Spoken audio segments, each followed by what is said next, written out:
আজকে বিদায় বেলা দশমী, তাই জন্য আকাশ বাতাস দেখুন কেমন গুমট হয়ে আছে। সকাল থেকেই চারিদিক একেবারে কুয়াশায় মোড়া। শ্রেয়ানকে স্কুলে পাঠিয়ে আবার তাড়াতাড়ি বাড়ি ফিরতে হবে, সব কাজ তুরজুর করে কমপ্লিট করতে হবে সময়ের সাথে সাথে, কারণ বিকেলে আবার যাব ফ্রিমন্ট হিন্দু টেম্পলে দশমীর আচার অনুষ্ঠান সারতে। আর আমাদের এখানে সকালটা কাছে একটু ডিফারেন্ট ভাবে দেখুন, আজকে শ্রেয়ান যাচ্ছে স্কুলে, আর ওর স্কুলে হলো হ্যালোউইন থিম চলছে। কালকে ছিল রেড ড্রেস ডে, আজকে হলো ক্রেজি হেয়ার ডে। লাগবে না দেখা, ওয়েট করো, আস্তে আস্তে লাগিয়ে দিচ্ছি। আজকে হলো ক্রেজি হেয়ার ডে, তো আমার মনে হলো ছোট বাচ্চাকে কি করব, মাথা জেল টেল লাগানো, চুলে কালার টালার আমার একদমই সব পছন্দ না, তো আমি আমার মতন করে সাজিয়ে দিচ্ছি।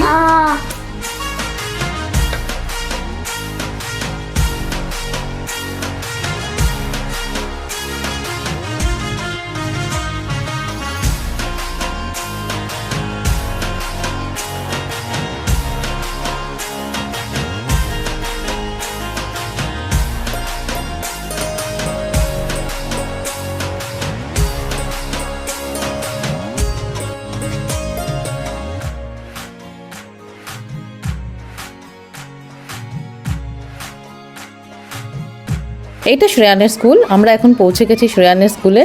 তবে স্কুলে অনেক বাচ্চাকেই দেখেছি যে ক্রেজি হেয়ারে চুলে জেল নানা রকমের কালার লাগিয়ে এসেছে, তবে আমার যেহেতু ভালো লাগে না, আমি একদম সিম্পল ক্রুশিং স্টাইলেই শ্রেয়ানকে স্কুলে পাঠালাম। চলে এলাম হিন্দু টেম্পলে। এখন সন্ধে 6:30 বাজে, অনেকটাই লম্বা লাইন। এখানে আজকে সিঁদুর ছোঁয়ানো হবে, আর লাইন দেখে আমি তো ভীষণ টেনশনে পড়ে গেছি, এত লম্বা লাইন।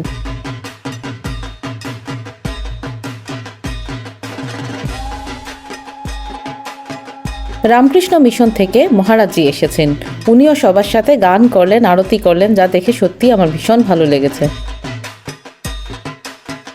এখানে দশমী পুজো হয়েছে, অঞ্জলি হয়েছে। জীবনের প্রথমে আমি দশমীর অঞ্জলি দিয়েছি, এটা আমার ভীষণ বড় পাওনা।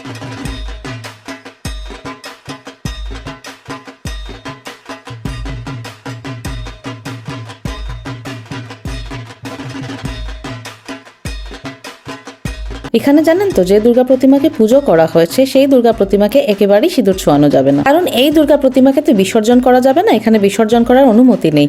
তাই জন্য এই দুর্গা প্রতিমাকে কিন্তু অনেক বছর, প্রায় 10 বছরের মতন পুজো করা হয়।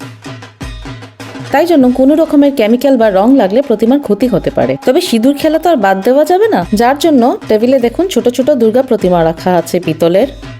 এই প্রতিমাতেই দশমীর আচার অনুষ্ঠান সারা হয়।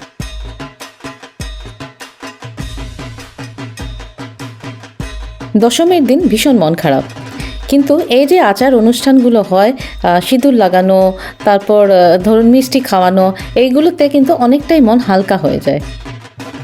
অনেক অবাঙালিকেও দেখলাম যারা সিঁদুর ছোঁয়াতে এসেছেন, কিন্তু ওরা কোনো রকমই নিয়ম বা আমাদের যে আচার অনুষ্ঠানগুলো আছে ওরা সে সমস্ত কিছু জানেন না, কিন্তু এই যে আমাদেরকে ফলো করে করে করছেন, সেটা দেখে সত্যি আমার ভীষণ ভালো লেগেছে। আমার মনে হচ্ছিল যে প্রবাসের মাটিতেও লোকের এত আগ্রহ, দেখুন প্রত্যেকটা জিনিস জানার, বোঝার, অন্য কালচারকে অ্যাডপ্ট করার, ভীষণ ভালো লেগেছে এটা আমার। না হলেও 300-400 লোকের ভিড় হবে, কিন্তু এত ডিসিপ্লিন ওয়াইজ হচ্ছিল সব কিছু, তা সত্যি প্রশংসনীয়। কোনো রকমের ভিড় নেই, ধাক্কাধাক্কি নেই, মন খারাপ নেই, প্রত্যেকজন একদম রুলস ফলো করে চলছিলেন।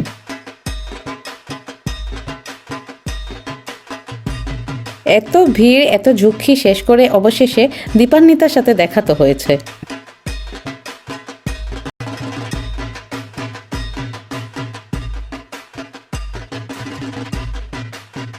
কিন্তু মৌসুমীর সাথে আর দেখা হয়নি, ও এখনো ভিড়েই দাঁড়িয়ে আছে। রাত প্রায় 9টা, এবারে বাড়ি ফিরতে হবে।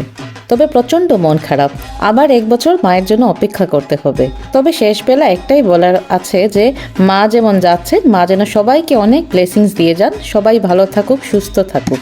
আসছে বছর আবার হবে, বলো দুর্গা মাই কি জয়। এটা একটা রিচুয়াল, মা আমাকে শিখিয়েছে যে দশমী যখন হয়, দশমীর পরে বাড়ি ফিরে আঁচলে এভাবে গিট্টি দিয়ে কিছু বর চাইতে, পরের দিন সকালে স্নান করে সেই গিট্টিটা খুলে দিতে, মা সত্যি যাওয়ার আগে সেই বর দিয়ে যান। আমার শ্বশুর বাড়িতে আর আমার বাপের বাড়িতে একটা নিয়ম একেবারেই কমন, যে আলমারিতে আমরা মূল্যবান জিনিসপত্র রাখি সেই আলমারিতে সিঁদুরের 5টা ফুটা দিতে, দিয়ে ধান দুব্বা দিয়ে একটু উলু দিয়ে দিতে। কিন্তু এ সর্বনাশ, এ দেশে যদি এইসব নিয়ম করতে যায় একেবারে কেলেঙ্কারি বেঁধে যাবে। এটা তো আমার নিজের বাড়ি নয়, এটা আমার ভাড়া বাড়ি, তাই জন্য এই নিয়মটা আমি এবার স্কিপ করলাম। নমস্কার, শুভ বিজয়া। আশা করি এবারের পুজো আপনাদের সকলের খুব ভালো কেটেছে। আমাদের তো সবার ভীষণ ভালো কেটেছে। এখানে নিউ এক্সপিরিয়েন্স হলো। ইউএসএ তে এসে আমি এতটাই ভালো লাগবে আমি এটা আশাই করিনি। আমার আশাতীত পুজো হয়েছে। আর আজকে তো আমি ভেবেছি যে এত আননোন, আমি আমার বন্ধু দীপানিতা মৌসুমী ছাড়া তো আমি এখানে এত সবাইকে চিনি না। তো ভাবছিলাম যে সিঁদুর খেলা হবে, আমি তো কাউকে চিনি না। ওইখানে গিয়ে আমি এত আননোন ফেস পেয়েছি, এত কাকিমাদের পেয়েছি যে এরা যেচে এসে আমাকে দেখে এত মানে আমার দেখুন মুখটা পুরো ভরিয়ে দিয়েছে। মানে আমি ভাবতে পারিনি এত আদর পেয়েছি, মনে হচ্ছিল আমার বাড়ির লোক। আমার প্লেটে ফুল ছিল না, দুপো ছিল না। তো উনি একজন ভদ্রমহিলা, উনি বাংলাদেশের একজন কাকিমা, উনি ওনার ফোন নাম্বার এক্সচেঞ্জ করলেন আমার সাথে, অনেকক্ষণ গল্প করলেন। প্লেটে কেন ফুল নেই, ওনার বাড়ি থেকে উনি ফুল এনেছেন, উনি আমাকে ফুলও দিলেন। তো এতটা ভালোবাসা যে আমি পাবো এটা আমার আশাতীত। খুব ভালো লেগেছে। আমি ইউএসএ তে আগেও এসেছি, আগেও ছিলাম, বেশ কয়েকটা স্টেটসের দুর্গাপুজো দেখেছি, বাট আমার মনে হয় বে এরিয়াতে বেস্ট পুজো হয়। সত্যি ইউএসএর বেস্ট দুর্গাপুজো বে এরিয়া। ওই আপনত্বটা না এখানে খুব বেশি।